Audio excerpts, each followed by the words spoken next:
Oke, selamat pagi, selamat siang, dan selamat sore untuk semua pemirsa yang ada di rumah yang sedang mengikuti kelas ERP. Saat ini, saya Julian Evan akan mempresentasikan tentang the fulfillment process. Jadi, kelompok kami akan mempresentasikan semua bagian dari the fulfillment process. Tapi pertama-tama kita harus tahu apa itu the fulfillment process. Jadi, the fulfillment process adalah apa yang terjadi di perusahaan ketika produk atau pesanan kita diterima. Maksud saya ketika produk atau pesanan itu diterima, atau dalam kata lain kita bisa menyebutnya proses pemenuhan pesanan. Jadi begitu permintaan masuk ke perusahaan itu tidak langsung dikirim, jadi membutuhkan proses yang lumayan banyak untuk bisa pesanan itu sampai ke tangan customer. Oke, kita akan lihat di dalam the fulfillment process itu ada yang namanya organizational data atau pengelompokan data. Jadi, ini adalah pengelompokan elemen-elemen data untuk memenuhi proses yang akan dijalankan. Jadi, semua data yang masuk itu akan dikelompokkan sesuai dengan elemen-elemen masing-masing. Contohnya data klien, data kode perusahaan, pabrik, dan penyimpanan lokasi. Jadi semuanya itu disimpan atau diorganisasikan, dikelompokkan di tempat yang berbeda-beda. Nah, hal ini akan memudahkan kita sebagai pihak perusahaan untuk mencari datanya kembali jika suatu saat kita memerlukannya. Sehingga kita tidak kewalahan dalam soal data. Nah, di dalam organizational data juga ada namanya sales organization. Jadi, sales organization maksud saya saya tidak terlalu banyak tahu bahasa Inggris, tapi ini adalah sales organization. Nah, sales organization ini bertanggung jawab untuk menegosiasikan syarat dan ketentuan penjualan di pasar. Jadi kalau kita dengar namanya sales itu bukan identik, artinya memang penjualan. Jadi mereka akan bertanggung jawab atas semua kegiatan penjualan. Contohnya tentang negosiasi, syarat dan ketentuan untuk penjualan di pasar. Mereka akan bertanggung jawab atas itu. Mereka juga bertanggung jawab kepada pelanggan sehubungan dengan kewajiban dan hak dalam kasus perselisihan. Jadi mungkin yang saya tangkap dari materi ini adalah ketika terjadi perselisihan dalam proses mungkin negosiasi atau dalam proses lainnya dalam soal penjualan, maka sales organization ini yang bertugas, yang bertanggung jawab dalam hal ini. Nah, yang ketiga, mereka bertanggung jawab kepada laporan penjualan. Seperti yang saya bilang tadi, bicara soal sales, artinya kita berbicara soal penjualan. Jadi semua yang berhubungan dengan penjualan, mereka bertanggung jawab atas itu. Salah satunya yang paling penting adalah tentang laporan. Laporan ini adalah hal yang sangat penting dan harus dipertanggungjawabkan. Dan itu adalah tugas dari sales organization. Di dalam sales organization mereka bertanggung jawab atas semua hal tentang penjualan. Kita bisa lihat di dalam slide. Di dalam slide ada yang saya lingkari warna merah. Nah, itu kalau dalam struktur GBI Enterprise, sales organization ada di sana. Nah, kita bisa lihat. Oke, selain sales organization, di sana ada namanya distribution channel atau saluran distribusi. Nah, ini adalah cara perusahaan untuk mengirimkan barang dan jasa kepada pelanggannya. Nah, setiap channel yang ada di dalam distribusi ini itu memiliki strategi sendiri. Jadi mereka memiliki strategi sendiri, tidak sama. Karena itu mereka dikelompokkan berbeda-beda. Nah, mungkin mohon maaf ini saya salah menempatkan gambar yang tadi harusnya sudah tidak di sini lagi tadi. Tapi jangan fokus ke gambarnya. Nah, jadi di dalam proses saluran distribusi ini, di sana kita akan melakukan negosiasi juga. Tetapi ada perbedaannya dengan promosi. Mungkin banyak yang dari video-video yang beredar yang saya nonton, kalau hampir ada kesamaan antara distribusi dengan marketing atau pemasaran. mungkin kalau kita lihat mereka sama-sama melakukan negosiasi. Tapi yang menjadi perbedaan adalah jika jika jika marketing memberitahukan tentang produk mereka, setelah itu maka yang bekerja adalah distribusi. Mereka akan mendistribusikannya. Jadi begitu marketing mempromosikan, calon customer akan mencari dan akan terhubung dengan pihak saluran distribusi, ya, akan mendistribusikan barang yang tadinya adalah sebuah permintaan ke tempat dari customer itu. Jadi biasanya distribusi atau saluran distribusi ini ada pada perusahaan-perusahaan besar yang memiliki produk. Jadi mereka memiliki hak paten atau produk yang mereka jual, produk milik mereka sendiri. Karena itu dibutuhkan saluran distribusi untuk mendistribusikan produk mereka langsung kepada customer-nya. Oke, jadi setelah ini ada lagi beberapa bagian dalam proses ini dan akan dijelaskan oleh teman saya. Oke, mungkin sekian dari saya. Terima kasih. Shalom, selamat sore. Terima kasih atas kesempatan yang diberikan. Saya akan mempresentasikan bagian-bagian lanjutan dari fulfillment process sebagaimana yang telah dijelaskan teman saya tadi. Yang pertama mengenai divisi. Divisi ini merupakan suatu produk dari perusahaan yang dikaitkan dengan produk-produk perusahaan. Sebuah produk atau bahan yang dapat digunakan ke satu divisi. Maksudnya dari satu perusahaan ini memiliki divisi-divisi sendiri. Seperti contoh GBI yang saya ambil. GBI, kita tahu arti dari GBI, Global Bike Incorporate, di mana perusahaan sepeda. GBI memiliki dua divisi. Yang pertama divisi sepeda dan kedua divisi aksesoris. Yang pertama ini divisi sepeda merupakan bagian inti dari GBI, penjualan material-material yang intinya dari perusahaan ini. Contoh lain dari perusahaan seperti perusahaan Samsung menjual HP Samsung, dan divisi aksesorisnya contoh Samsung menjual berbagai seperti jam tangan yang bermerek Samsung, juga casing HP dan juga berbagai aksesoris yang lain yang memiliki divisi-divisi tersendiri. Sama halnya dengan GBI ini memiliki dua divisi yang berbeda, tapi dalam satu perusahaan yang sama, dalam satu produk yang sama dalam perusahaan. Yang kedua, sales area. Sales area merupakan area penjualan yang memiliki kombinasi unik dari organisasi penjualan, saluran distribusi, dan divisi. Sebagaimana dijelaskan dari teman saya, organisasi penjualan dan saluran distribusi dan divisi.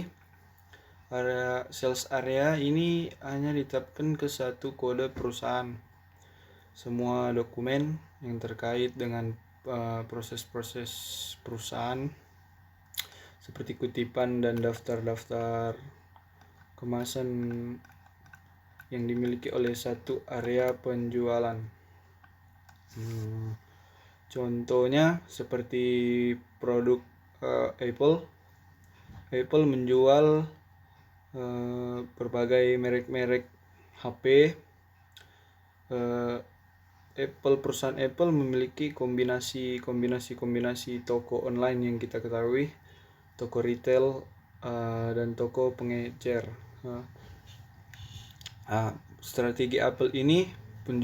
Strategi perusahaan Apple ini dalam area penjualan produk berdasarkan secara global dengan memperhatikan karakteristik unik dari kedua saluran online, retail dan resale, dan juga berhubungnya dengan pelanggan, pendidikan pemerintah, perusahaan, dan konsumen yang beredar. Jadi perusahaan Apple ini membuka sales area ini sebagai peluang untuk mengupayakan penjualan secara global. Nah, dengan strategi seperti ini, Apple sekarang kita lihat sangat laku di kalangan remaja maupun orang dewasa, karena dengan strategi sales area ini juga kita ketahui perusahaan Apple sangat maju dibandingkan dengan kompetitor-kompetitor lain. Berikut plan atau menanam atau unit organisasi yang dibawa dalam perspektif logistik. Bagaimana organisasi ini melayani kegiatan produksi, pengadaan, serta maintenance dan penyimpanan material. Jadi plan ini merupakan suku cadang. Menurut pemahaman saya, plan ini merupakan suku cadang di mana semua produk-produk bahan-bahan dari perusahaan disimpan dari distribusi satu hingga banyaknya distribusi dari perusahaan tersebut. Seperti yang kita lihat tabel berikut, distribusi 1, distribusi 2, dan distribusi 3. Nah, dalam distribusi ini memiliki cabang-cabang tersendiri. Contohnya ada plan 1, plan 2, dan plan 3. Saya beri nama perusahaan ini seperti perusahaan Honda, motor Honda. Honda. Nah, dalam perusahaan Honda ini ada distribusi 1, atau kita bisa sebut ini bagian pusat, yang kedua sebagai cabang, dan ketiga juga cabang lainnya. Nah, dari plan 1, plan 2, plan 3 ini, dari produk-produk Honda ini di setiap distribusi ini ada yang berbeda-beda produknya, ada yang unik, dan ada yang diistimewakan atau sebutannya apa ya? Atau disendirikan. Nah, jadi dari distribusi ini disimpan barang-barang yang bisa dibilang cadangan atau juga langka. Seperti kalau kita beli motor merek A ini, kita cari di distribusi 2 dan 3 tidak ada, kita harus pergi ke distribusi 1. Nah, di distribusi 1 itu dia menyimpan di plan itu beberapa motor cadangan yang kita inginkan. Begitu juga dengan distribusi 2 dan 3. Jika kita pergi ke distribusi 1, maka kita harus mencari distribusi 2 dan 3. Mereka berhubungan. Semua distribusi ini berhubungan dengan satu perusahaan dan satu produk-produk yang sama. Demikian presentasi saya. Terima kasih. Selanjutnya akan dijelaskan oleh teman saya. Thank you and God bless. Oke, pada saat ini saya akan membahas materi yang sudah diberikan dengan judul besar, yaitu Integrated Business Process with ERP System, dengan bagian kecilnya yaitu the fulfillment process. Nah, dalam melakukan sebuah transaksi, baik itu secara online maupun offline, tentu harus mempunyai dua syarat ini, yaitu shipping point dan destination point. Nah, karena di materi yang diberikan hanya membahas apa itu shipping point dan tidak membahas apa itu destination point, namun karena keduanya ini saling berkaitan, saya akan membahas keduanya. Nah, kita masuk di apa itu shipping point. Shipping point merupakan titik pengiriman barang yang terjadi di suatu lokasi pabrik tempat pengiriman barang. Shipping point merupakan tanggung jawab penjual terhadap barang yang dia jual selesai di tempat itu berlangsung. Atau dalam kata lain, ketika barang itu sudah berada di perjalanan, berada di kapal, itu merupakan tanggung jawab sepenuhnya dari pembeli. Nah, kalau di shipping point seperti itu, bagaimana dengan di destination point? Di destination point merupakan kebalikan dari shipping point, di mana proses jual beli baru akan selesai ketika barang itu sampai di toko pembeli. Atau dalam kata lain, ketika barang itu masih berada di perjalanan, masih berada di kapal, itu merupakan tanggung jawab sepenuhnya dari penjual tersebut. Kita bisa lihat di tabel berikut ini, di mana syarat jual beli, tempat terjadinya penyerahan barang kalau di shipping point toko penjual, kalau di destination point di toko pembeli. Yang menanggung biaya ongkos, angkut, dan sebagainya itu merupakan kalau di shipping point pembeli, di destination point penjual. Begitu pula dengan di status kepemilikan. Nah, di sini ada 4 fasilitas penyimpanan, di mana terdapat satu pabrik, dan satu kantor, dan 2 fasilitas penyimpanan. Dari 4 fasilitas ini harus memiliki minimal 1 titik pengiriman, yaitu yang berada di depan front office, yaitu ini.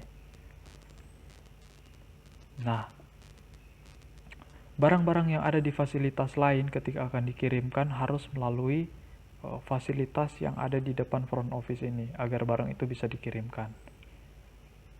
Kita lanjut di gambar 5.9. Di gambar 5.9 ini terdapat 3 fasilitas, di mana fasilitas pertama memiliki 1 titik pengiriman, fasilitas 2 tidak memiliki titik pengiriman, dan fasilitas 3 memiliki 2 titik pengiriman, di mana 1 titik pengiriman itu 1 titik pengiriman umum, normal, dan memiliki 1 titik pengiriman khusus, di mana barang-barang yang khusus dikirim lewat titik pengiriman khusus ini. Nah, bagaimana dengan fasilitas 2 yang tidak memiliki titik pengiriman? Barang yang ada di fasilitas 2 dikirimkan lewat fasilitas pertama dan fasilitas terakhir. Nah, ini merupakan loading dock sebagai tempat pengiriman, titik pengiriman, dan ini sebagai rail depot, dan ini pelabuhan sebagai tempat pengiriman. Barang-barang banyak dikirim lewat laut. Oke, kita masuk di apa itu area kontrol kredit. Area kontrol kredit adalah tingkat organisasi yang bertanggung jawab atas kredit pelanggan. Apa tujuan dari area kontrol kredit? Tujuannya yaitu menetapkan kelayakan kredit pelanggan, menetapkan batas kredit, memantau, mengelola, dan lain-lain. Dalam kontrol kredit biasanya melibatkan 3 hal ini, yaitu yang pertama, kebijakan kredit yang lebih ketat, peringatan kredit klien, mengejar debitur nakal, dan sebagainya. Nah, di gambar 5.13 di sini ada sebuah enterprise, ada satu enterprise memiliki 1 area kontrol kredit dan memiliki 2 company. Lebih jelasnya kita bisa lihat di gambar 5.14, di mana enterprise GBI memiliki 2 area kontrol kredit. Yang pertama North America Credit Control Area, dan yang kedua Eropa Credit Control Area, di mana di North America Credit Control Area ini memiliki tiga company, yaitu yang pertama GBI Amerika Serikat, GBI Kanada, dan GBI Meksiko. Di Control Area Kredit di Eropa memiliki 2 company, yaitu GBI Britian dan GBI Germany. Nah, tidak menutup kemungkinan GBI ini menambah area kontrol kreditnya yang berada di Asia. Menambah area kontrol yang ada di Asia, dan di Asia ini memiliki memiliki beberapa company lagi, yaitu Indonesia, Malaysia, dan sebagainya contohnya. Oke, mungkin itu saja yang bisa saya bagikan. Jadi di sini saya akan membahas master data dari proses fulfillment, di mana master data itu bukan hanya ada di proses fulfillment, akan tapi ada di proses lainnya. Nah, jadi sebenarnya apa sih itu master data? Master data itu merupakan data utama yang harus dibuat dengan benar supaya transaksi bisa dilakukan. Master data tersimpan secara terpusat dan digunakan oleh seluruh modul aplikasi dalam sistem SAP. Nah, seperti yang kita bilang tadi, kan tadi itu master data itu bukan hanya di proses fulfillment, akan tapi ada proses lainnya, contohnya procurement. Nah, bukan berarti ada master data di tempat lain, akan tapi isinya sama. Contohnya, kalau di proses procurement itu, dia ada 4 proses, di mana ada material master, vendor master, purchasing info record, dan juga condition. Sedangkan di proses fulfillment itu ada material master, vendor master, customer information record, dan juga kalau salah manajemen master record. Nah, jadi di sini yang akan saya bahas ini adalah material master dan juga customer master. Oke. Jadi sebenarnya apa sih itu material master? Material master itu adalah unsur-unsur organisasi kunci dalam pemenuhan dalam kurung fulfillment, di mana material master data yang didefinisikan adalah klien, organisasi penjualan, saluran distribusi, dan pabrik. Ini material master ini terbagi menjadi 2 bagian, yaitu sales organization data dan juga sales plan data.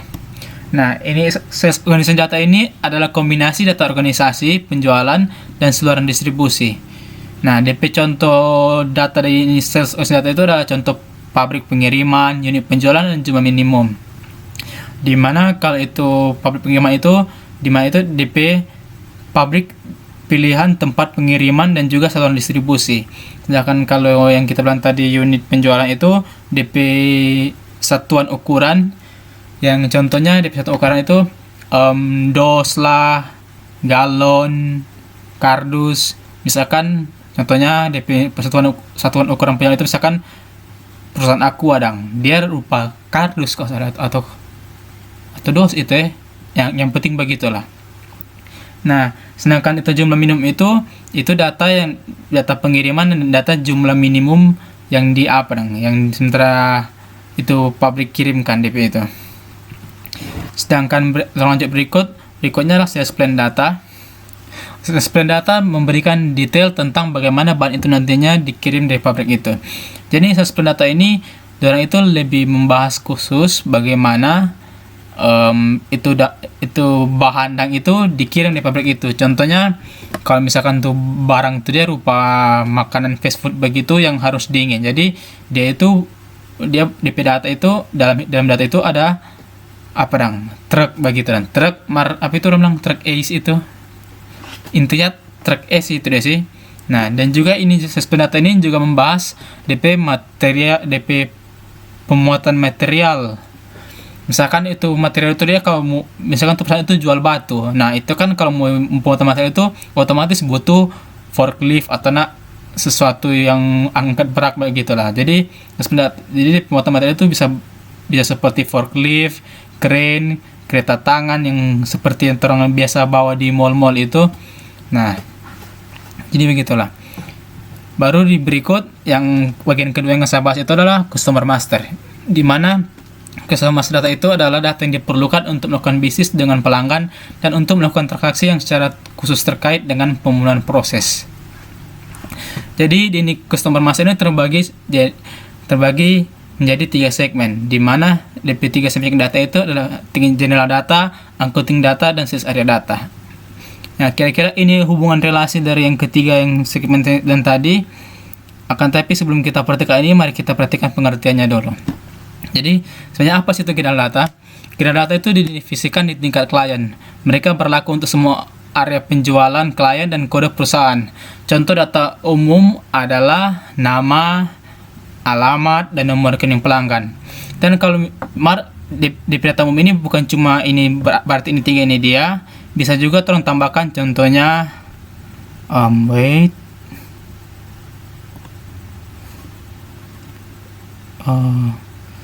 misalkan tolong tambahkan dia nomor HP, atau ini.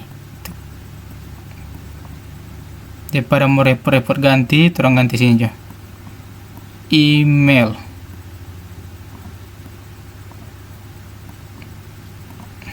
Nah, terlanjut. Ini yang baru terlanjut berikut, yaitu accounting data. Di mana accounting data ini dikhususkan untuk kode perusahaan dan menyatakan data seperti persyaratan pembayaran dan rekonsiliasi di akun besar. Jadi, sebelum terperhatikan DP poin-poin 1, 2, 3 ini, accounting data itu sebenarnya dia itu semacam data, dan tidak perlu terlalu pikirkan pusing ini, karena accounting data itu cuma semacam tempat menyimpan DP buku besar DP transaksi, dan kalau mau bilang lupa kalau kalau Jawa beli pulsa begitu kan ada tuh orang yang suruh tulis nomor itu, macam itu ini accounting data ini. Jadi kalau cuma mau baca polos ini ya, sebenarnya ini jangan berpikir susah di sini, karena ini cuma semacam pengertian sebenarnya. Di mana DP itu ada 3 bagian, di mana ini akun pelanggan ini customer akun ini adalah akun subledger, dan akun subledger itu ditahukan ke buku besar atau orang bilang dalam bahasa accounting itu the ledger melalui akun reconciliation. Baru berikut ini akun piutang ini akun receivable. Biasanya digunakan sebagai akun rekonsiliasi bagi pelanggan.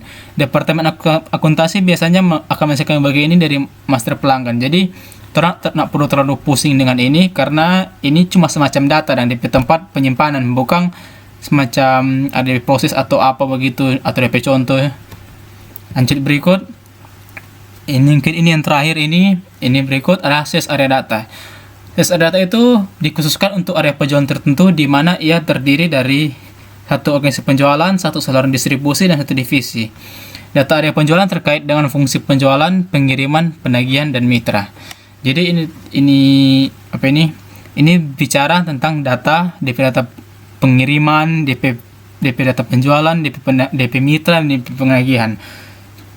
Jadi itu data, misalkan contoh itu data pengiriman itu dia menentukan pabrik yang disukai dan DP prioritas yang mana, DP metode pengangkatan yang mana. Jadi ini data pengiriman ini juga menentukan kebijakan apa yang harus ditangani dalam mengambil pengiriman. Jadi sekian dari saya. Selamat pagi, siang, sore. Saya Kevin Likwaya akan membawakan materi presentasi tentang Customer Material Information Record dan Pricing Condition. Kita mulai. Pertama, Customer Material Information Record adalah data master khusus yang terdiri dari satu pelanggan dan satu material. Berbeda dengan data master lainnya seperti material master dan juga customer master, data dalam Customer Material Information Record ini lebih spesifik dari kedua tadi, dikarenakan isinya adalah pembelian material tertentu oleh pelanggan tertentu. Nah, dikarenakan kespesifikan data dari customer material, maka terdapat beberapa data-data yang tidak ada di data master lainnya. Salah satu contohnya adalah customer material number. Nah, customer material number ini nantinya akan cross reference dengan company material number. Nah, muncul pertanyaan, apa itu customer material number, company material number, dan cross reference antara kedua material number tersebut. Di tabel ini ada 3 kolom. Pertama, material ini adalah barang-barang yang dibeli oleh pembeli. Kemudian GBI material number. GBI material number adalah company material number. Di sini berperan sebagai penjual. Sedangkan RMB material number adalah customer material number yang berperan sebagai pembeli. Untuk cross reference antara kedua material tadi, ini membantu pelanggan untuk melakukan pemesanan berdasarkan nomor material mereka atau customer material number, yang catatan infonya kemudian diterjemahkan oleh sistem SAP ke dalam nomor company material number. Hasilnya, cross referencing ini membantu dalam order entry supaya lebih cepat dan free from error. Dia membantu bagaimana? Jadi ketika pelanggan mengirim purchase order ke penjual, mereka mengirim purchase order dengan material number mereka atau customer material number, maka nantinya penjual akan membuat sales order. Di dalam sales order ini ada satu proses di mana sistem akan mengambil kode SAP dari material number penjual, kemudian sistem akan mengambil kode material number dari penjual berdasarkan material number yang dikirim oleh pembeli. Seperti ini, sistem akan mengambil kode DXTR 1000 dikarenakan kode yang dikirim oleh penjual adalah G1000BL. Dikarenakan cross referencing, maka kedua sistem ini berhubungan. Kenapa bisa berhubungan? Karena itu sistem dari Customer Material Information Record yang menghubungkan material number dari penjual dan pembeli. Nah, kesimpulannya adalah Customer Material Number adalah link antara master data dari penjual dan master data dari pembeli.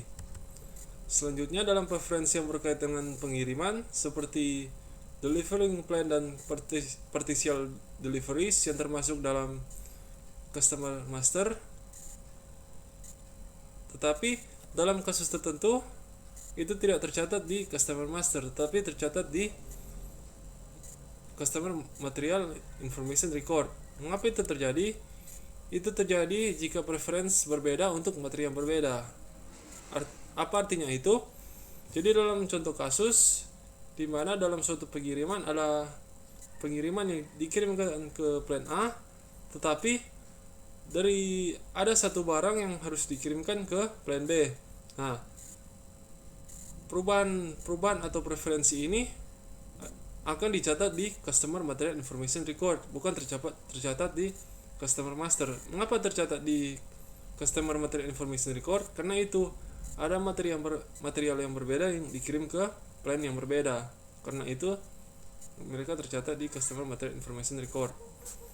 Selanjutnya, ini adalah key transaction yang ada di Customer Material Information Record. Ini nantinya akan dimasukkan ke transaction command field. Jadi jika kita ingin create change display, maka ini adalah key transaction yang harus dimasukkan. Selanjutnya, pricing condition. Pricing condition ini adalah data master yang digunakan oleh perusahaan untuk menentukan harga jual produk mereka. Untuk kondisi atau harganya mencakup berbagai jenis atau komponen. Contohnya adalah gross price, net price, pajak, diskon, dan lain-lain. Pricing condition ini termasuk dapat berupa presentasi, skala geser, dan juga independen atau relatif terhadap kondisi lainnya. Seperti contoh, harga suatu produk dapat bersifat material spesifik atau customer spesifik. Untuk material spesifik itu satu barang berlaku untuk semua pelanggan. Sedangkan untuk customer spesifik, satu barang memiliki harga yang berbeda terhadap pelanggan tertentu. Nah, ini biasanya terjadi ketika terjadi kesepakatan antara perusahaan dan pelanggan.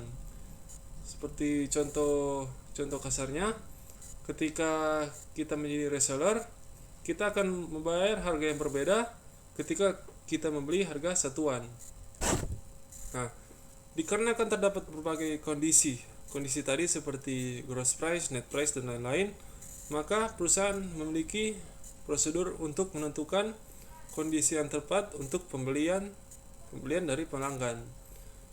Prosedur itu bernama condition technique. Condition technique ini terdiri dari dua, yaitu identifikasi jenis kondisi dan kemudian menentukan kondisi mana yang berlaku untuk keadaan tertentu. Salah satu contohnya ini, RMB ingin membeli 40 sepeda dan 100 kaos. Untuk sepeda sendiri tidak termasuk ke dalam diskon, makanya RMB harus membayar $2.800 per sepeda. Sedangkan untuk kaos sendiri masuk syarat untuk mendapatkan diskon 10% yang harganya dari $30 menjadi $27. Nah, dalam kasus ini GBI sebagai penjual melakukan prosedur condition teknik, yaitu mereka menentukan kondisi apa yang terjadi. Nah, di sini ada diskon 10%. Yang kedua adalah mereka mengidentifikasi kondisi apa yang terjadi. Nah, di sini yang terjadi adalah diskon 10%. Kemudian menentukan apakah dalam pembelian ini diskon ini termasuk. Ini kalau menurut kita mungkin jika mereka membeli 100 kaos maka akan mendapatkan diskon 10%. Nah, karena masuk ke dalam syarat, maka itu mereka mendapatkan diskon menjadi $27 per kaos. Hanya itu presentasi saya. Terima kasih. Oke, sekarang saya akan menjelaskan apa itu output conditions and credit management master records dalam SAP. Yang pertama kita masuk di output conditions. Output conditions records provide instruction on how shipment documents should be processed depending on entries in specific field. Nah, jadi output conditions record ini memberikan instruksi tentang bagaimana dokumen pengirim harus diproses, dan dokumen ini bergantung pada entry data di bidang tersebut atau di bidang tertentu. Nah, di sini ada 3 hal. Yang pertama itu ada select a particular medium for output, atau memilih media tertentu untuk output kita atau outputnya. Yang ketiga, specify the time at which you would like the output to be sent. Nah, jadi kita bisa menentukan waktu pengiriman output yang kita inginkan. Kita juga bisa store the language atau menyimpan bahasa in which you want the document be created. Kita bisa menyimpan bahasa yang kita inginkan untuk membuat suatu dokumen. Nah, sekarang kita masuk dalam structure. The output type and key combination are linked to customizing entries. Atau output type and key combination ini telah digabungkan atau telah disatukan di entry customizing. SAP juga menyediakan jenis output sebagai berikut. Nah, di sini ada 2 output yang SAP disediakan. Yang pertama ada scheduling atau pendaftaran. Pendaftaran ini dalam SAP memakai OIGA dan OIGB atau dokumen pembuatan TD. TD itu adalah transportation and distribution. Yang kedua, load confirmation atau konfirmasi muatan. Mereka sudah tidak lagi memakai atau tidak memakai OIGA dan OIGB, melainkan OIGL, yang dimana OIGL ini digunakan untuk bill of lading. Di sini ada contoh, ada 3 contoh dari penjadwalan dan load confirmation. Yang pertama ada TD yang saya sudah bilang tadi, transportation and distribution. Yang kedua ada TD output determination. Yang ketiga output determine for bulk transportation scheduling. Dan yang keempat maintain output types. Nah, yang pertama mereka memulai dari jalur atau dari navigasi TD berlanjut ke navigasi penentu output atau output determination. Yang ketiga mereka berlanjut ke output determine for bulk transportation scheduling. Di sini mereka membuat schedule atau penjadwalan pengantaran untuk seluruh barang yang mereka terima.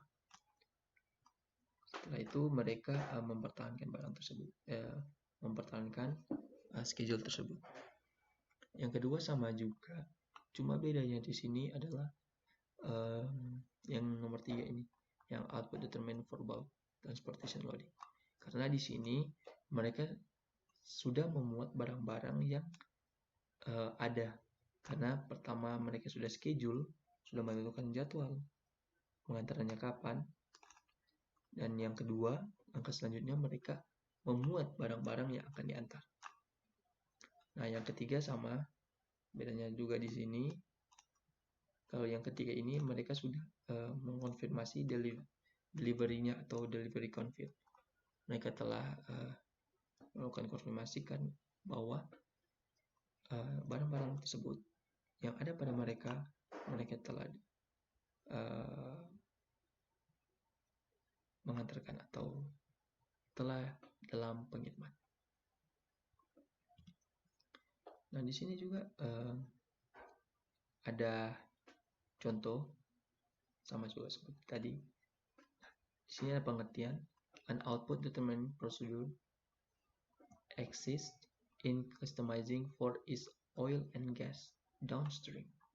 Nah, prosedur penentuan output ada dalam customizing for ES oil and gas downstream. Nah, di sini ada dua contoh atau dua hal di sini, bulk shipment type atau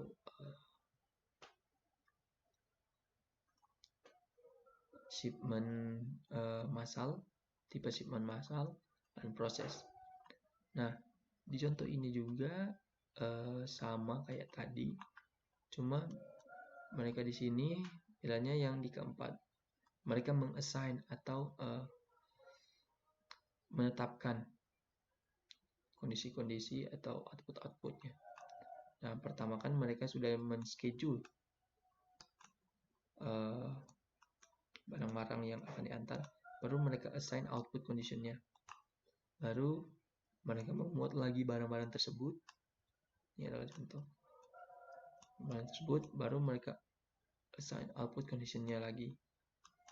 Baru setelah itu mereka delivery confirm atau konfirmasi pengiriman, baru mereka assign.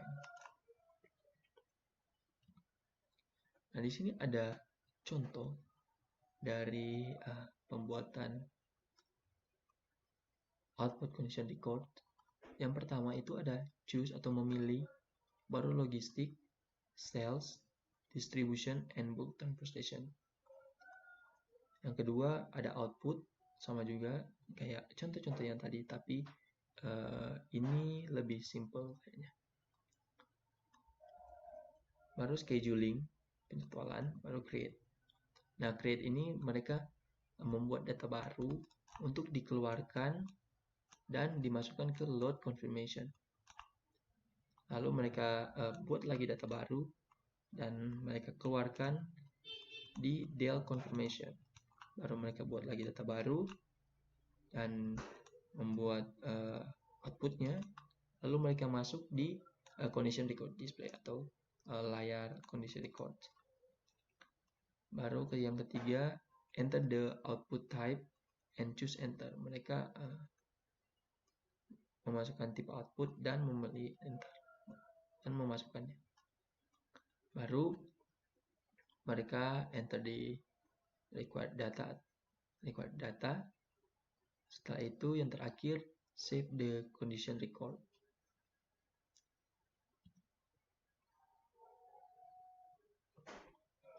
Nah, sekarang kita masuk di Credit Management Master Record.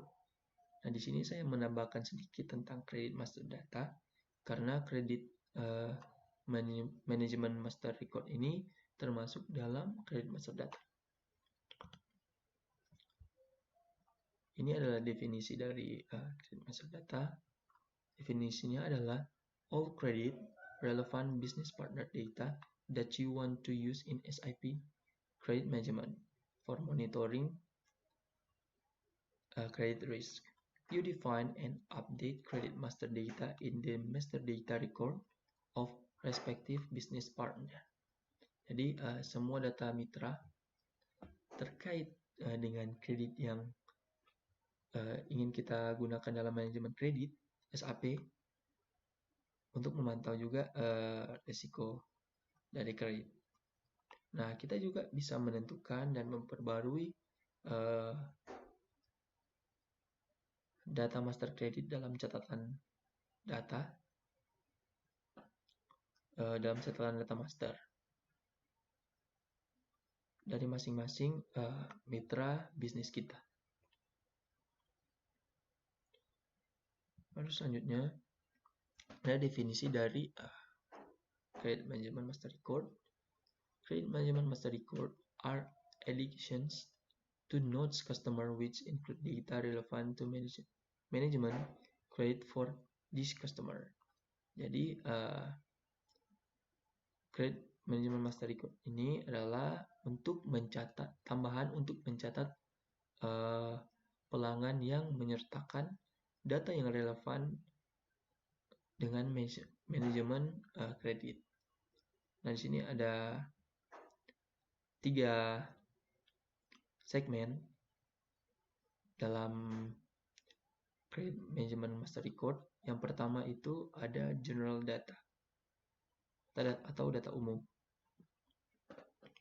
Nah, data umum ini adalah segmen yang meliputi data yang berlaku di tingkat klien, yaitu di seluruh wilayah pengendalian kredit, ya, di seluruh wilayah pengendalian kredit. Nah, contohnya data umum adalah alamat, data komunikasi atau nomor handphone, dan kredit total yang diberikan kepada pelanggan di seluruh perusahaan. Yang kedua, kredit control area data atau kontrol kredit di data area. Kredit control area data ini adalah segmen yang mencakup daerah. Mencakup juga data yang berlaku di daerah pengendalian kredit tunggal. Contohnya adalah kredit yang diberikan kepada pelanggan untuk perusahaan di area kendali kredit atau di area seputaran perusahaan tersebut. Dan kategori risiko tertentu, ya. Kategori risiko tertentu atau general description adalah klarifikasi yang digunakan untuk menentukan seberapa besar memberikan kredit kepada nasabah perusahaan yang menggunakan klarifikasi untuk menilai kemungkinan bahwa pelanggan akan membayar fakturnya. Nah, ini ada contoh dari kredit master data. Di sini ada area, ada master data, ada comment. Dalam area ada juga credit profile dan credit segment data. Jadi di sini dalam master data ada rule of scrolling and credit limit atau aturan penilaian perhitungan batas kredit. Nanti mereka masukkan di sini di komen berapa batasannya. Baru cek prosedur, apakah prosedur mereka sudah lengkap atau baik. Mereka akan memberikan komen di sini. Baru skor atau rating pelanggan dalam kredit ini. Baru kelas risiko, baru catatan, baru collateral ini adalah jaminan. Baru dalam segmen juga ada credit segment, limit credit atau credit limit, credit exposure. Nah, di payment behavior summary ini ada contain, ada last payment, oldest open item with highest during level, DSO, sales, total of payment with and without cash discount, average days in arrears of payments with and without cash discount. Jadi ini hampir sama dengan bagaimana cara kita untuk mengajukan kredit di bank kayaknya, ya. Soalnya di sini mereka mencatat rule of scrollingnya, cek prosedur, bahkan sini ada jaminannya yang paling pokok ya. Mungkin itu saja penjelasan tentang output conditions record dan credit management master records. Semoga bermanfaat. Thank you. Baik, pada kesempatan kali ini saya akan membahas tentang research activities. Ya, jadi research activities atau yang kita kenal dengan aktivitas prapenjualan seringkali dipicu oleh komunikasi dari pelanggan seperti penyelidikan atau permintaan kutipan atau yang kita kenal dengan request for quotation. Hasilnya adalah kutipan itu dikirim ke pelanggan yang mengajukan pertanyaan. Permintaan adalah permintaan informasi mengenai pesanan potensial yang mungkin dilakukan pelanggan dengan perusahaan. Nah, pada contoh berikut, RMB menanyakan apakah GB dapat mengirimkan 40 sepeda Silver Super Deluxe dan 100 kaos pada tanggal yang ditentukan. Jika ya, maka RMB meminta informasi tentang harga, biaya pengiriman, dan diskon. Sebagai tanggapan, GB membuat kutipan dan meneruskannya ke RMB. Kutipan adalah perjanjian yang mengikat untuk menjual produk khusus pelanggan di bawah persyaratan pengiriman dan harga yang ditentukan dengan jelas. Karena istilah-istilah ini dapat berubah, kutipan biasanya akan menyertakan tanggal validitas, yaitu tanggal hingga kutipan atau quotation tetap berlaku. Beberapa jenis data organisasi dan data master diperlukan untuk memproses penyelidikan dan membuat kutipan. Yang paling penting adalah data tentang pelanggan, bahan, dan harga. Input pengguna terdiri dari nomor pelanggan, nomor material, jumlah, dan tanggal. Sistem SAP ERP menggunakan input ini untuk mendapatkan data organisasi yang diperlukan, seperti area penjualan, dari berbagai data master dan sistem. Ingatlah bahwa master material dan master pelanggan dikaitkan dengan elemen organisasi tertentu.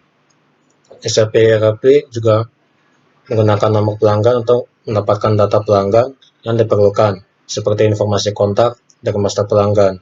Terakhir, sistem menggunakan nama material untuk mendapatkan ketersediaan dan data harga dari kondisi yang tersedia atau catatan info material pelanggan. Paragraf sebelumnya membahas tentang pelanggan yang sudah ada. Jika pertanyaannya adalah dari pelanggan baru, maka sistem tidak akan berisi data master atau catatan info material penggunaan untuk pelanggan itu. Dalam kasus seperti itu, perusahaan harus terlebih dahulu membuat data master pelanggan di sistem. Catatan info tidak penting karena data harga tersedia melalui kondisi harga. Kutipan dapat dibuat dengan atau tanpa mengacu pada dokumen yang ada. Jika kutipan dibuat tanpa referensi, maka semua data yang diperlukan harus disediakan saat kutipan dibuat. Namun, jika dokumen referensi seperti penyelidikan yang dibuat sebelumnya, quotation, pesanan penjualan, atau perjanjian garis besar digunakan, data dari dokumen ini secara otomatis termasuk dalam kutipan. Data ini kemudian diperbarui sesuai kebutuhan sebelum kutipan selesai. Tugas utama dalam langkah prapenjualan adalah menerima pertanyaan dan membuat kutipan atau quotation. Tugas tambahan termasuk melacak pelanggan dan pola pembelian mereka dan membuat perjanjian jangka panjang dengan mereka. Aktivitas prapenjualan seringkali menghasilkan pembuatan dua dokumen transaksi, yaitu inquiry dan quotation. Dokumen pertanyaan hanyalah catatan pertanyaan pelanggan dalam sistem SAP ERP. Meskipun membuat penyelidikan tidak penting, ini memberikan manfaat tertentu. Misalnya, perusahaan dapat menggunakan inquiry sebagai dokumen referensi sambil membuat kutipan. Selanjutnya, dapat menganalisis data permintaan untuk mengidentifikasi potensi penjualan yang hilang dan kemudian menyusun strategi untuk mencegah kerugian serupa di masa depan. Aktivitas prapenjualan juga dapat menghasilkan dokumen perjanjian kontrak dan penjadwalan.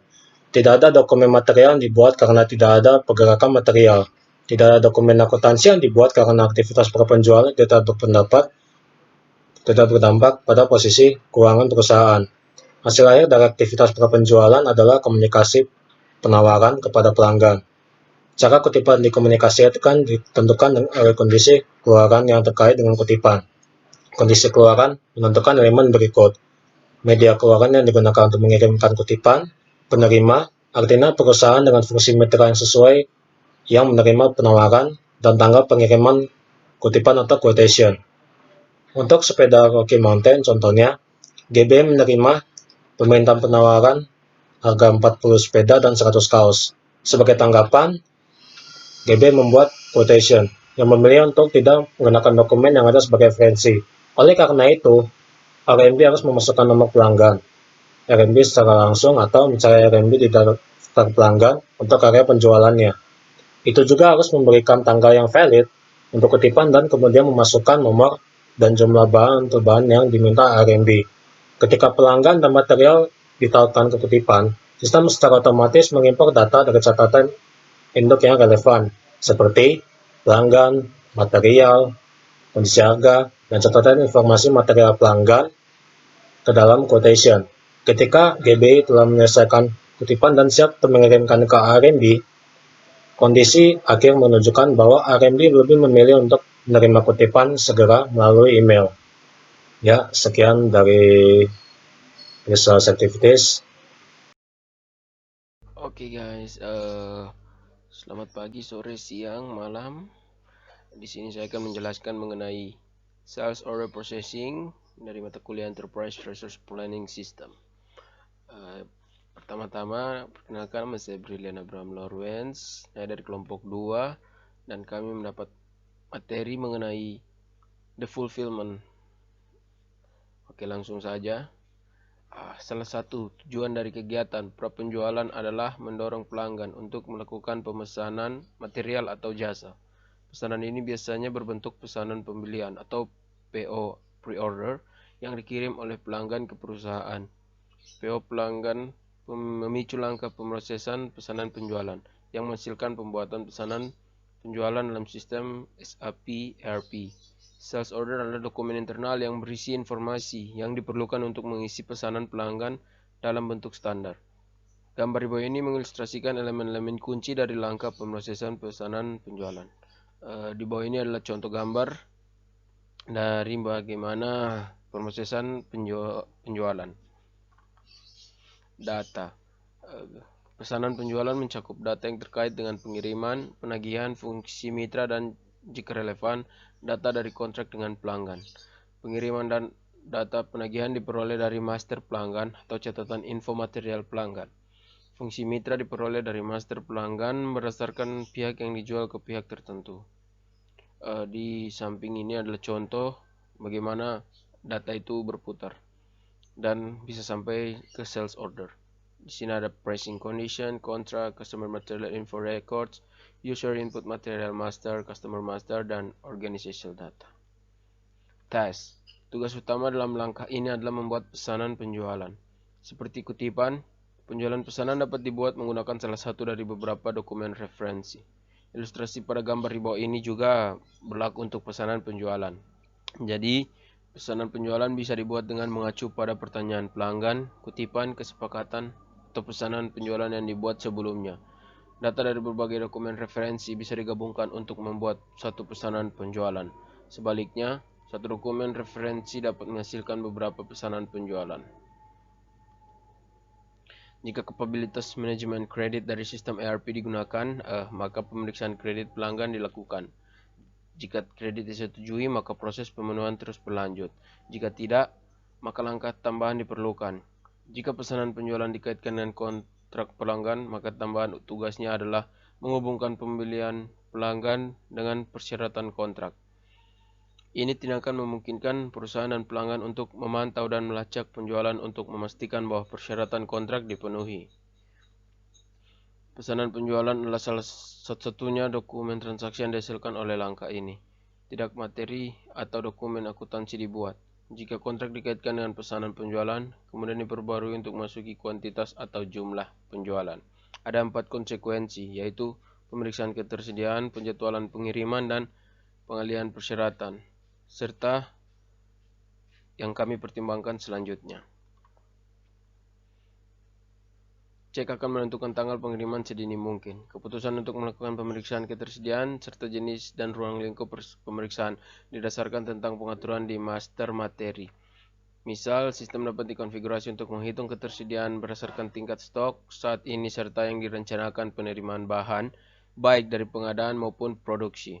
Selain itu, sistem dapat membuat reservasi material yang cadangan material yang dibutuhkan sehingga tidak dapat digunakan untuk memenuhi persyaratan lainnya.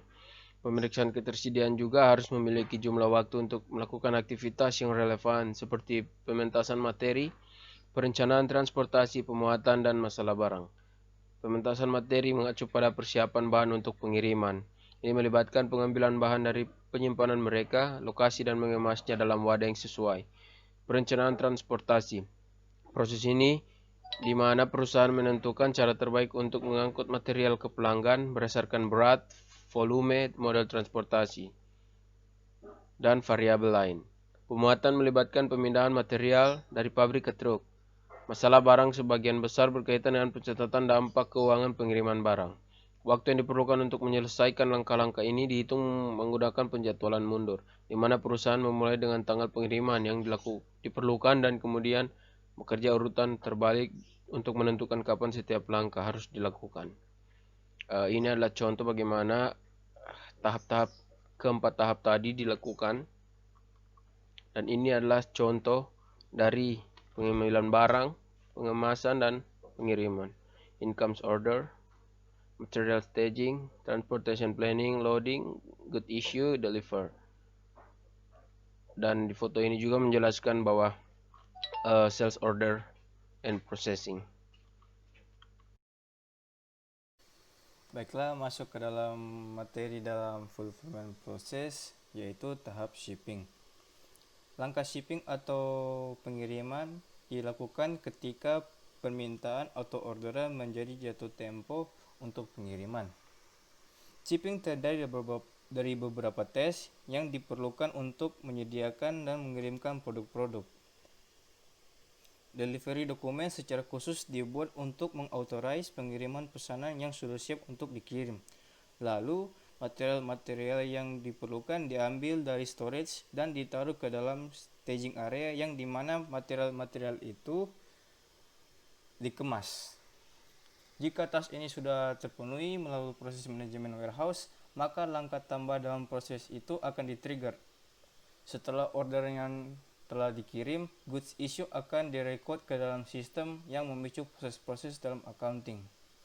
Nah, yang berikut adalah elemen-elemen dari shipping step atau langkah-langkah pengiriman dalam diagram.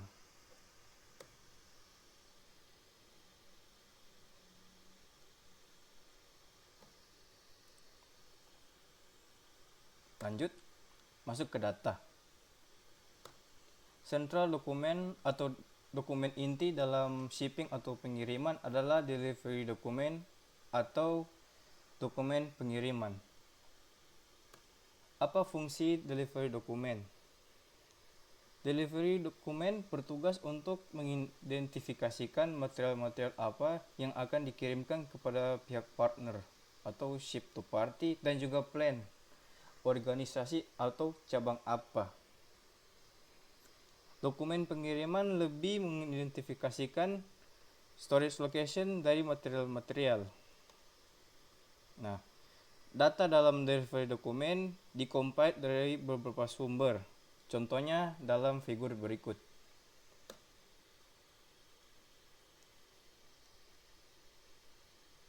Berikut adalah figur struktur dari delivery dokumen atau dokumen pengiriman. Di bagian header termasuk data-data yang berlaku pada seluruh dokumen seperti ship to party, shipping address, dates, dan total.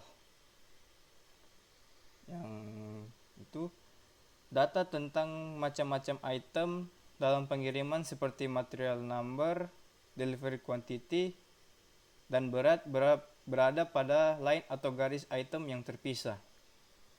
Lanjut di tes. Specific tests that are completed during shipping.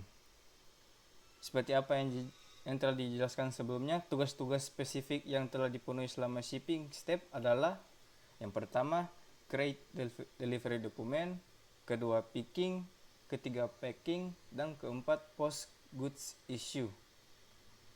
Langsung saya yang ke pertama, yaitu create delivery dokumen.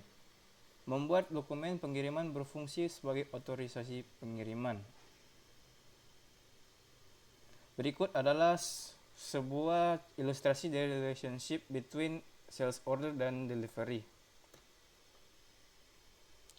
Garis terjadwal dari beberapa sales order dengan karakteristik yang similar dapat digabungkan ke dalam satu pengiriman atau delivery. Secara spesifik, sales order harus mempunyai ship to address, shipping point, dan due date yang sama. Lanjut ke step berikut, yaitu picking.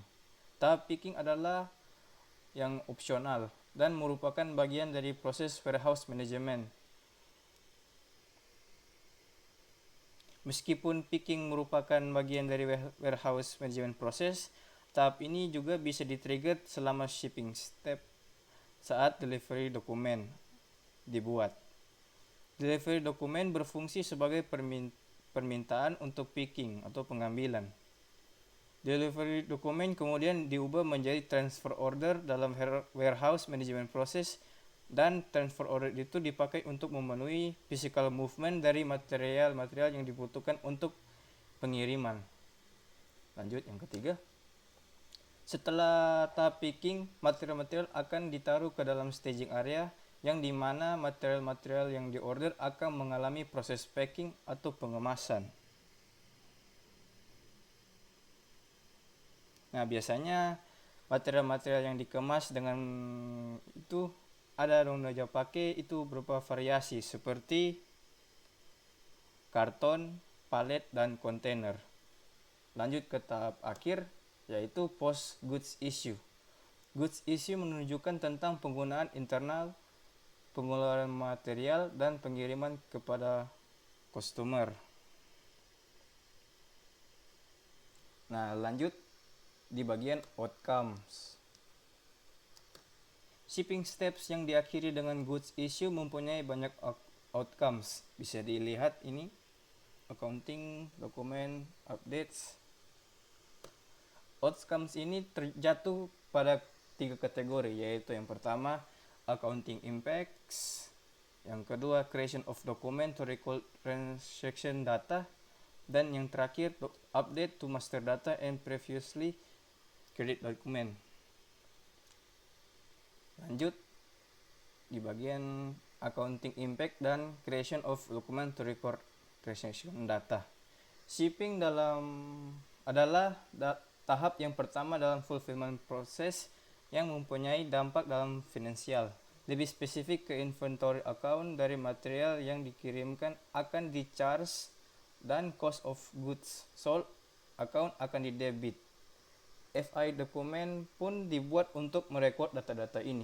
Dan sebagai tambahan, CO dokumen atau controlling dokumen mungkin akan dibuat jika manajemen accounting mengontrol aktivitas yang relevan seperti analisis profitabilitas sedang digunakan. Shipping melibatkan pergerakan dari material yang mengurangi kuantitas dari material yang berada dalam inventory. Oleh karena itu, selain penurunan nilai persediaan di buku besar, jumlah persediaan juga berkurang dalam master material untuk pabrik pengiriman. Nah, material dokumen pun dibuat untuk merekod pergerakan ini. Lanjut. Yang terakhir, update to master data and previously created document. Relevant sales document seperti kutipan dan sales order akan diupdate dengan detail pengiriman. Terakhir, daftar billing due atau daftar jatuh tempo penagihan akan diupdate. Terima kasih untuk kesempatan yang diberikan. Untuk bagian selanjutnya saya akan serahkan pada teman saya. Oke, selamat pagi, siang, sore, malam, subuh. Mungkin ada yang melihat video ini. Pembahasan saya sebenarnya tentang billing, tapi karena saya lihat billing itu terlalu simple, jadi saya sedikit merangkumnya dengan materi teman-teman yang lain. Jadi billing ini intinya itu cuma ada di invoice. Sebenarnya di invoice. Invoice itu apa? Invoice itu berupa tagihan yang dikirimkan kepada customer terhadap barang yang dia beli. Jadi bisa kita lihat di sini dari awalnya di sini. Jadi customer itu pre-purchase, kalau ada teman saya yang mempresentasikannya, namanya pre-purchase.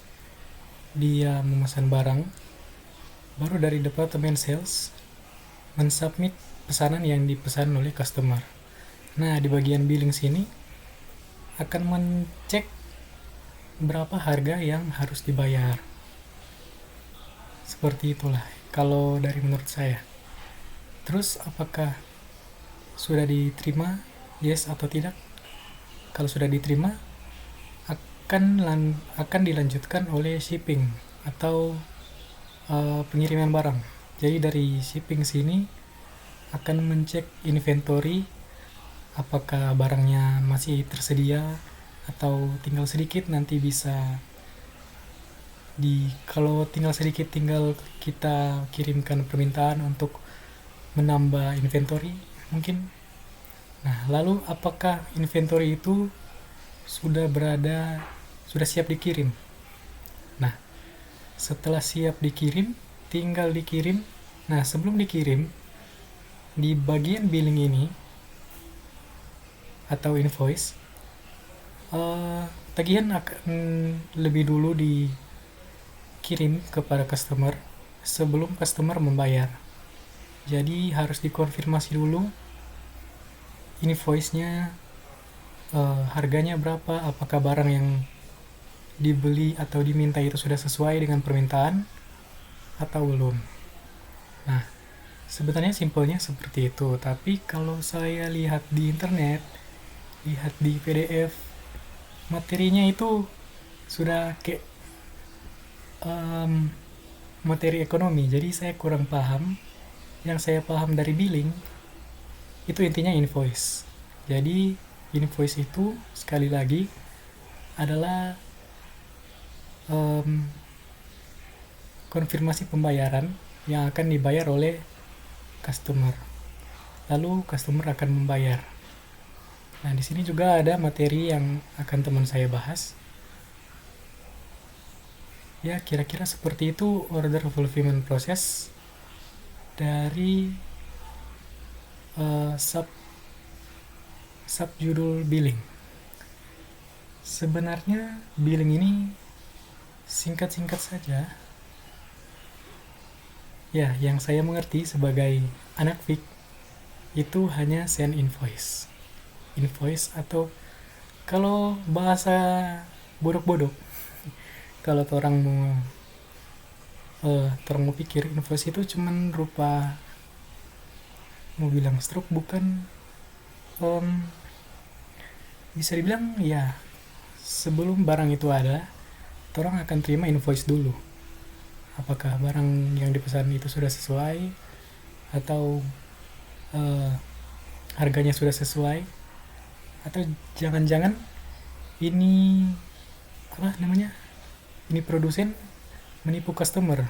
Nah, itu gunanya invoice supaya tidak ada kejahatan di antara kita. Iya. Jadi sepertinya itu saja presentasi saya. Nanti akan dilanjutkan oleh teman saya yang akan membahas ini, cara pembayarannya. Sekian dan terima kasih. Oke, pada kesempatan kali ini, izinkan saya memperkenalkan diri. Nama saya Hasan J, dan materi besar kami yaitu The Fulfillment Process, di mana topik yang akan saya bawakan pada saat ini berjudul Payment. Mari kita simak bersama-sama.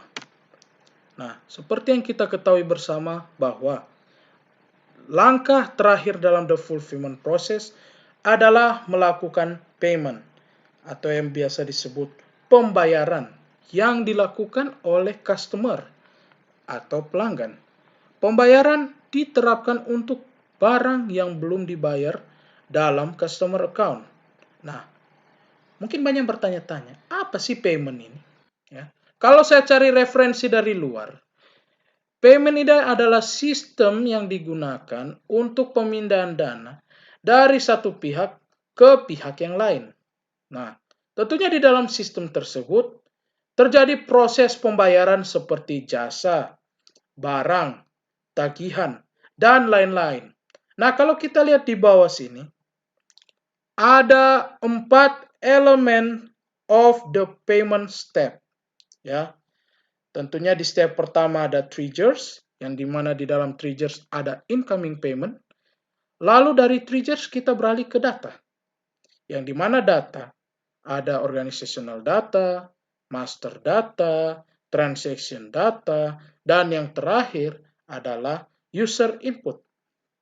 Nah, setelah dari data tersebut, maka akan masuk ke dalam task.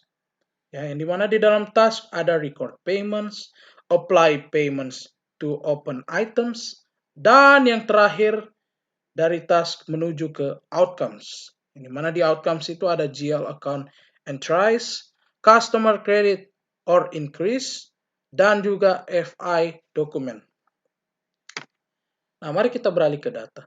Saat perusahaan menerima pembayaran dari pelanggan, kita mendapat kembali customer account untuk diidentifikasi transaksi yang belum diselesaikan. Sehingga pelanggan melakukan pembayaran untuk barang-barang ini. Oleh karena itu, payment atau pembayaran ini melibatkan pelanggan, master data, serta organizational data. Nah, tentunya sebelum kita perusahaan menerima pembayaran dari pelanggan, kita perlu mengidentifikasi dulu apakah pelanggan ini sudah clear atau belum. Nah, kalau kita lihat di bawah situ ada yang namanya payment document. Ya. Yang dimana di dalam payment document ini ada 3 elemen. Ya, yang pertama customer master. Yang di dalam customer master ada customer account. Lalu organizational data yang di dalam ada client dan juga company code. Lalu di user input ada dates dan payment amount. Nah, kalau ketiga hal ini sudah lengkap, maka akan dimasukkan ke dalam payment document. Nah, apa fungsi dari payment document? Fungsi dari payment document ini adalah sebagai dokumentasi dan juga bukti bahwa pelanggan tersebut telah melakukan pembayaran kepada kita atau sebagai perusahaan. Ya. Lalu task. Tugas dalam payment atau pembayaran adalah mengidentifikasi item yang ada dan menerapkan pembayaran untuk barang-barang di mana pelanggan melakukan pembayaran berdasarkan ketentuan yang sudah disetujui. Selanjutnya pelanggan dapat membayar beberapa tagihan sekaligus atau membagi satu tagihan ke dalam beberapa pembayaran. Jadi customer ini beda-beda ya. Ada yang membayarnya langsung satu kali semua. Ada juga yang step by step dalam artian cicil-cicil melakukan pembayaran. Ya. Lalu kita beralih ke outcomes. Setelah pembayaran dari customer itu tercatat, maka di dalam buku besar atau general ledger akan diperbarui dan akan dibuatkan dokumen. Di sini kita melihat bahwa impact atau pengaruh dari payment ini sangat besar terhadap general ledger atau kita biasa bilang buku besar. Nah, ini adalah diagram proses dari customer payment. Nah, kalau kita sudah masuk ke dalam customer payment tersebut, maka kita akan beralih ke proses payment in full. Kalau kita yes, maka kita akan masuk ke dalam customer and reconciliation account clear.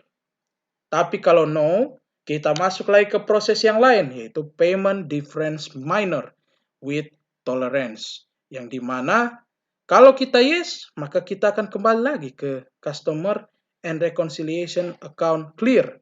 Ya. Kalau no, maka kita akan masuk ke dalam 2 step. Ya. Jadi itu terbagi. Ada yang namanya post partial payment, ada generate residual item. Yang dimana kedua hal ini kalau saya cari di dalam internet adalah pelanggan itu kurang dalam melakukan pembayaran kepada perusahaan. Mungkin sekian presentasi saya. Selanjutnya akan dijelaskan oleh teman saya. Sampai jumpa. Saat ini saya akan membahas mengenai 2 poin. Poin pertama yaitu mengenai kredit manajemen proses. Nah, apa ini kredit manajemen? Kredit manajemen atau manajemen kredit adalah suatu kegiatan tentang bagaimana cara mengelola pemberian kredit, mulai dari kredit tersebut diberikan sampai dengan kredit tersebut lunas. Nah, berikutnya adalah contoh sederhana dari proses manajemen kredit. Nah, langsung kita lihat saja. Ini adalah bisa kita sebut sebagai activity diagram dari manajemen kredit, yaitu kegiatan pertamanya dimulai ketika sales order tersebut dibuat. Nah, dia punya arah panah. Ketika sales order tersebut dibuat, selanjutnya masuk ke tahap perform credit check. Nah, di tahap ini yang dicek yaitu dia punya exposure. Apa itu exposure? Exposure itu adalah pengukuran potensi kerugian maksimum bagi pemberi pinjaman jika peminjam gagal membayar. Nah, ini adalah risiko yang biasa terjadi bagi organisasi yang bergerak dalam bidang peminjaman seperti bank. Misalnya jika bank memberikan sejumlah pinjaman sebesar 100 juta rupiah. Nah, 100 juta rupiah tersebut yang disebut sebagai exposure. Nah, di sini dia punya kondisi jika exposure below credit limit. Jika exposure berada di bawah batas kredit, maka tahap selanjutnya akan dilanjutkan di continue fulfillment process. Akan tetapi, jika exposure tidak berada di bawah batas kredit atau dengan kata lain berada di atas batas kredit, maka tahap selanjutnya akan pergi ke block delivery. Nah, pada tahap block delivery ini tidak langsung dihapus, itu dia punya orderan, akan tetapi orderan tersebut akan ditinjau di manajer kredit yang berada di review kredit. Nah, ketika sampai di review kredit, si manajer kredit akan meninjau order dari customer. Jika manajer kredit berubah pikiran, maka dia langsung menyetujui kreditnya, jadi langsung ke continue fulfillment process. Akan tetapi jika sang credit manager tidak berubah pikiran, maka informasi pembatalannya akan langsung dia sampaikan kepada customer. Nah, mungkin seperti ini yang bisa saya jelaskan dari credit management. Selanjutnya, integration with other process. Fulfillment process atau proses pemenuhan, dia terintegrasi dengan beberapa proses lainnya. Nah, proses-proses apakah yang terintegrasi dengan fulfillment process? Kita lihat selanjutnya. Nah, ini ada 7 proses yang terintegrasi dengan fulfillment process. Yang pertama yaitu production process. Nah, production process dia berkaitan dengan fulfillment process dikarenakan production process merupakan inti dari bisnis tersebut. Kenapa saya bilang inti? Dikarenakan di dalam production ini kita bisa melihat proses di mana barang akan dibuat, barang atau jasa yang akan dibuat dan kemudian dijual untuk mendapatkan keuntungan dari suatu organisasi atau perusahaan. Nah, selanjutnya financial accounting. Kenapa financial accounting ini berhubungan dengan fulfillment? Dikarenakan fulfillment itu melibatkan baik pendapatan maupun pembayaran. Jadi ada hubungan antara financial accounting dengan fulfillment. Kalau kita melakukan produksi atau jika suatu perusahaan melakukan produksi barang, kan tidak lepas dengan namanya biaya. Nah, biaya tersebut yang akan ditulis di dalam financial accounting. Nah, selanjutnya mengenai manajemen accounting. Manajemen accounting dia berhubungan dengan fulfillment dikarenakan di dalam fulfillment biasa mereka menggunakan analisis keuntungan yang terdapat di manajemen accounting. Nah, analisis keuntungan tersebut digunakan untuk meningkatkan keuntungan suatu perusahaan berdasarkan data penjualan perusahaan. Nah, kurang lebih seperti itu. Selanjutnya, Kenapa material planning dia berhubungan dengan fulfillment? Dikarenakan di dalam material planning perusahaan dapat menjadwalkan pengadaan barang ataupun menjadwalkan proses produksi barang. Makanya itu fulfillment itu dia berkaitan dengan material planning. Selanjutnya, kenapa inventory and warehouse management dia berhubungan dengan fulfillment? Dikarenakan perusahaan atau organisasi pasti melakukan pemeriksaan mengenai ketersediaan material-material atau bahan-bahan atau produk-produk di dalam inventory atau warehouse sebuah perusahaan. Nah, selanjutnya, kenapa fulfillment ya berhubungan dengan project system? Dikarenakan biasanya perusahaan itu menggunakan project system untuk menciptakan produk sesuai dengan keinginan pelanggan. Nah, mungkin seperti itu. Selanjutnya adalah procurement. Procurement ini adalah merupakan kegiatan pengadaan barang atau kegiatan penyedia kebutuhan. Di chapter ini ada sebuah cerita tentang kerjasama, yaitu antara GBI, perusahaan yang bergerak dalam pembuatan sepeda, dan RMB, yaitu organisasi yang membuat event sepeda. Nah, di sini kita lihat GBI dan RMB ini mereka menjalin sebuah hubungan dalam bisnis, yang dimana GBI ini dia bertindak sebagai fulfillment dan RMB dia bertindak sebagai procurement. Mereka dihubungkan dengan sistem yang disebut dengan ERP. Suatu ketika RMB mereka memerlukan sepeda, mereka langsung menghubungi ini GBI melalui ERP system, dan beberapa saat selanjutnya GBI mereka memberikan sepeda kepada RMB. Nah, mungkin seperti ini contoh dari procurement. Nah, mungkin seperti ini saja yang bisa saya bahas. Selanjutnya. Jadi pembahasan selanjutnya adalah report. Report seperti yang telah dibahas di bab sebelumnya, SAP dan ERP menyediakan beberapa opsi pelaporan termasuk daftar online, daftar kerja, dan analitik. Opsi pelaporan tambahan dalam pemenuhan adalah aliran dokumen yang mengidentifikasi semua dokumen yang terkait dengan pesanan pelanggan. Dokumen flow. Sebuah aliran dokumen menampilkan semua dokumen asosi diciptakan dengan langkah-langkah yang telah selesai untuk penyelidikan pelanggan tunggal atau perintah. Aliran dokumen diperbarui setelah setiap langkah proses telah diselesaikan. Aliran dokumen pada dasarnya menampilkan sejarah dan status pesanan penjualan. Misalnya, jika dokumen pengiriman sudah termasuk dalam aliran dokumen tetapi masalah barang tidak ada, maka kita dapat menyimpulkan bahwa pengiriman sedang proses dan pengiriman belum meninggalkan titik pengiriman. Kesimpulan ini tentu saja mengasumsikan bahwa data dalam sistem ERP adalah yang terbaru dan secara akurat mencerminkan aktivitas dalam sistem fisik.